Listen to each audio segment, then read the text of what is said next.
आज या 7 जूनला तिसरा टप्पा आहे देशाचं मतदानाचा। त्यानिमित्त आज आमच्या सोलापूर शहरामध्ये 42 लोकसभा मतदारसंघातून आमच्या काँग्रेसचे आणि महाविकास आघाडीचे उमेदवार कुमारी परिणीताई शिंदे यांच्या मतदानानिमित्त आज आम्ही या सर्व आमच्या प्रभाग क्रमांक 15तील आम्ही आमच्या पूर्ण फॅमिलीसह आम्ही या ठिकाणी मतदानाला आलेला आहे। आणि सोलापूर शहरामध्ये एक चांगलं वातावरण काँग्रेस आणि महाविकास आघाडीला आहे आणि लोक अशा उन्हातसुद्धा भरभरून या घर सोडून या ठिकाणी मतदानाला आलेले आहेत आणि चांगलं वातावरण आहे।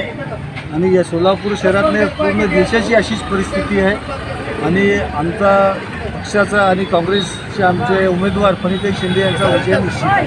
मी रुस्तुम कंपनी, सोलापूर जिल्हा नशाबंदी संघटक। मी आज या बूथ क्रमांक 135मध्ये माझ्या परिवारासह मतदान केलेलं आहे। सोलापूर शहरामध्ये जवळपास आता 30% मतदान झालेले आहे। या मतदानाचा अधिकार आम्हास संविधानाने दिले आहेत। सर्व भारतीयांना, सर्व बंधुभावांना विनंती करतो मी की जास्तीत जास्त मतदान करून देशाच्या प्रगतीसाठी, देशाच्या उन्नतीसाठी सहकार्य करावे अशी नम्र विनंती आहे। तुम्ही मतदान केले?